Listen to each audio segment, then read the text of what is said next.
I'm Audrina Hallistad. This is Caroline Hadershell. And welcome to the 2023-2024 school year.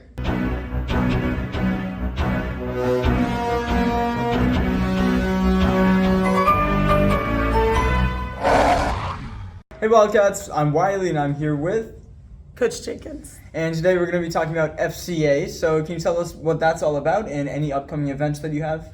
So our biggest thing with FCA is See You at the Pole. It is always it's a national event that we do, Right. And it is a Wednesday morning before school starts at the end of September. Cool. One thing we started last year that was really neat is we had a group at every campus. Miss Crystal Michigemba, Miss Wallace also helped with FCA, and we were able to pull in enough student helpers, enough community helpers.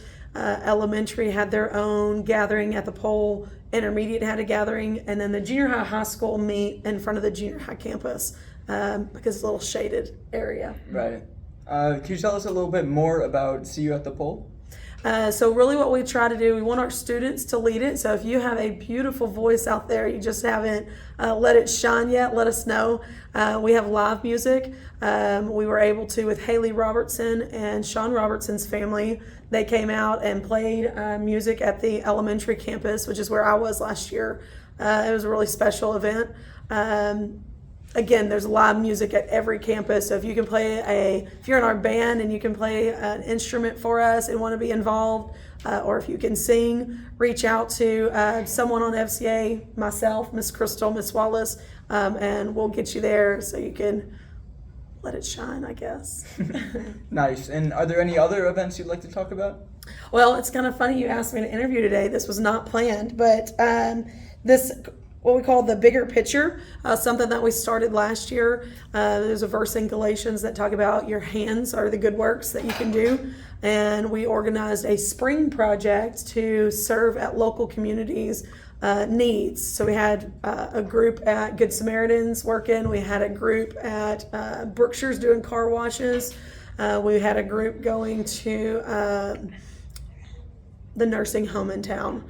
We painted fingernails, we played bingo, we had conversations with the elderly, and it was a really, really special day. So we hope to get more clubs involved. So as our clubs start up this year, be thinking, this goes with the bigger picture is National Volunteer Week, which is in April. Awesome, that's amazing. Is there anything else you'd like to add? As long as you get your theater and Mr. Lance and your AV guys, y'all find a project for us. All right, yeah, we can do that. Y'all find a project for us that y'all can serve in April, and we'll be good to go. All right, cool. Thank you for the interview. If anyone's interested in any of the events that she mentioned, talk to her or any of the other sponsors. And I think that's it. Thank you for the interview. Hi, Rams Wildcats. I am Nathan, and this is Kenneth, and he is part of the football team. And now I ask, when is the latest scrimmage going to be going on? It's going to be against Sunnyvale in Sunnyvale tomorrow. Okay, and what position will you be playing? Quarterback. And how was it during the Midnight Madness? Well, it was real late, and we came out there, and we just started hitting each other. Some people got hurt with their back and stuff. We scored against each other.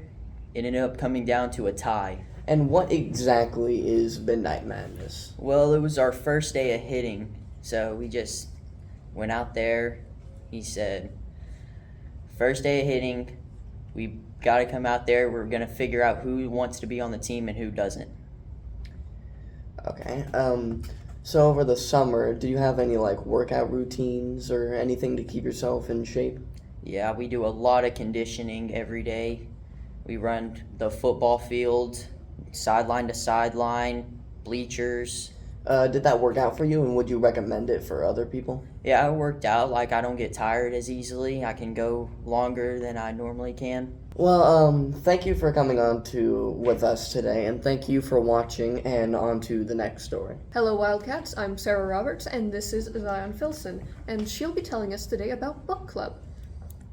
So with book club, it didn't really start until, late April? Late April, yeah. Yeah, late April last year, so we didn't really have much to do, but we did plan a field trip that was supposed to be towards the end of the year to the Frisco Mall, and we would go to Barnes & Noble, we'd have a scavenger hunt, and once we were done with that, we were just free to go shop, but that was unfortunately unable to happen.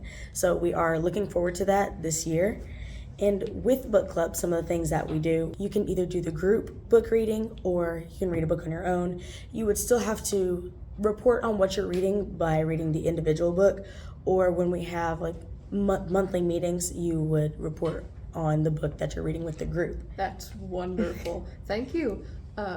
So with the reportings, are we still doing the write out a paper or a Google Classroom and fill it out, or is it going to be more of a go up in front and talk about it all?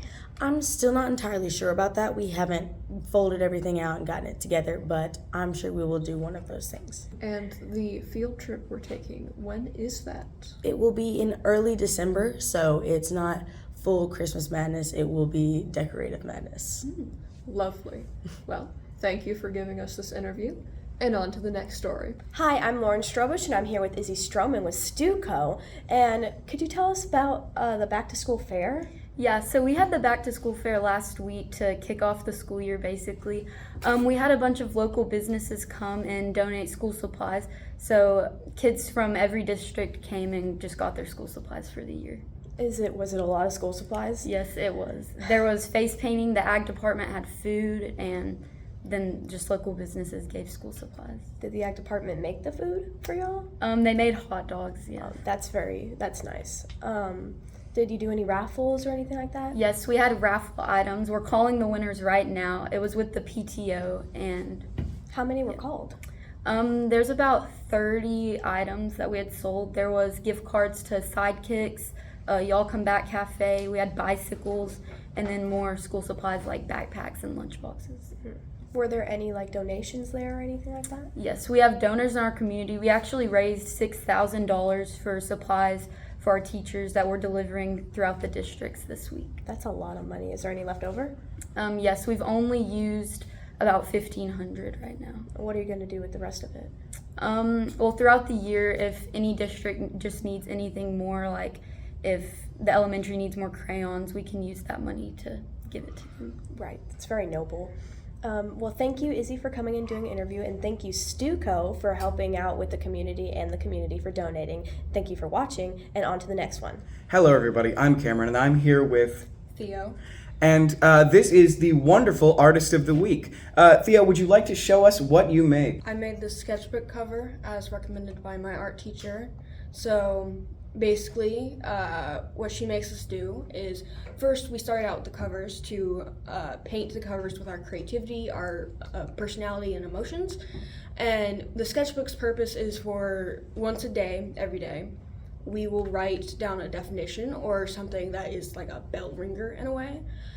And that's what the sketchbook is for, is to fill out the sketchbook with those bell ringers until it's full. That is absolutely amazing. And may I say that is that watercoloring? Yes. It is absolutely beautiful. So I knew you were in art all year last year. Can you tell us a little bit about what it was like last year? So we did, when we studied faces, she would give us four different faces to paint or draw, or whatever medium we were using at the time to create the faces. So we had soft pastel, oil pastel, I think watercolor, and something else I can't quite, no, pencil. It was a pencil. Last one was pencil. And that was one of my favorite projects from last year, but I will say my favorite project, which was the one I went into vase with, was a self-portrait that I had done during the second semester. And the self-portrait itself was in oil pastel. Oil pastels is one of the mediums I prefer to work with. And the background was in watercolor. I really loved that art piece, and sadly, it did not make it to the floor. Well, you absolutely tried your best. Thank you so much for coming on. Your art is absolutely amazing. We hope you'll be Artist of the Week again. Thank you for watching. Hello, I'm Caroline Hadashow, and this is Cool Couch. Today he's going to be explaining to us Flower of the Month Club.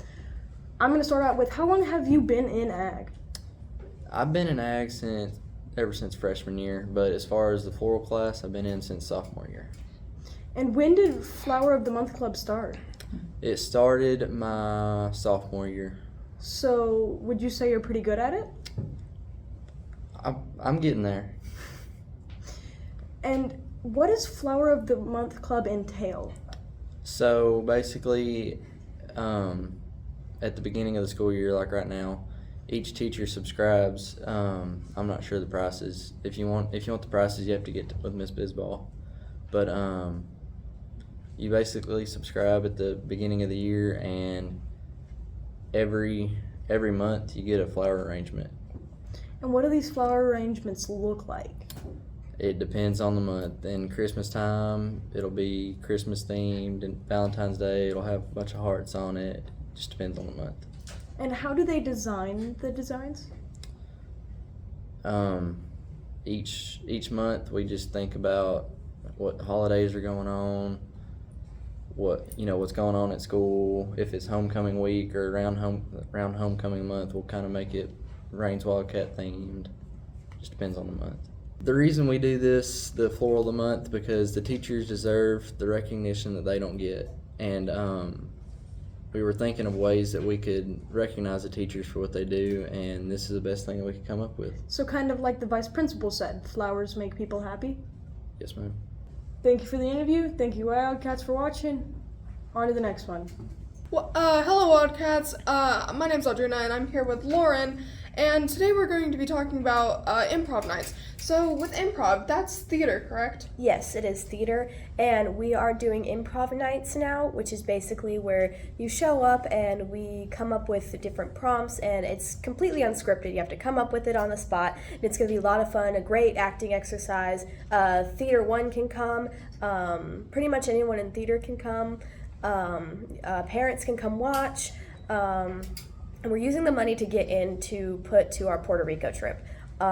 We will have more information about the Puerto Rico trip coming soon, but that is what the money will be used for. The dates are for August 24th and September 21st, October 19th, and November 16th, as of the ones for this semester. And they start at 7 p.m. You can show up a little early, whatever you want to do. And I heard that there's a play coming up. Do you want to tell us a little bit more about that? Yes, it is Clue. The show will be on November 31st and December 1st. And we are not doing auditions like we used to. You have to be in the 8th period class in order to be auditioning. So if you'd like to audition, you have to switch over to the 8th period. And the 8th period is one act play, correct? Yes, it is one act play. It's the one act play, acting advanced class, whichever you want to call it. And there's going to be no entry fee, correct? And you're going to be able to throw popcorn at the actors. Yes. There will be no entry fee, but you will be able to donate for the Puerto Rico trip, and you will have popcorn. It's called a popcorn theater. The first bag's free, the second one you have to pay for it. And basically, since Clue is a murder mystery kind of, you get to throw popcorn at the character that you think is the murderer, and the actors have to act like nothing's happening. So it'll be a lot of fun, very messy, but very good. I'm assuming you can eat the popcorn too if you want, but it'll be a lot of fun. I highly recommend you come see it. Wildcats, I think that's all we're going to be discussing about improv. So thank you for watching, thank you for the interview, and see you on the next one. Hey Wildcats, I'm Carter, and this is Corbin Smith. He's on the varsity football team. Corbin, can you tell us a little bit about events coming up? Well, we got a scrimmage on a Friday, 7 o'clock in Sunnyvale, and that's pretty cool. What position do you play on the football team? I believe I play, well, don't really know. I think it's mostly O-line, but O-line and D-line is what I play, so. And I heard about this event called Midnight Madness. What is that? Midnight Madness was the first night of contact. Like, we actually got a hit on that night, but it was pretty much just a game. When was that? It was last Friday night. Last Friday night. Cool. So why do you like football so much? My family, my whole family loves football. I like to watch it as well, so it's going to be my first year playing football this year, so. That's pretty exciting. Yeah. Thank you, Corbin, for being here. Thanks for watching Wildcats, and I'll see you in the next one. Thank you for watching this episode. And make sure you like, subscribe, and hit that little bell. See you later, Wildcats.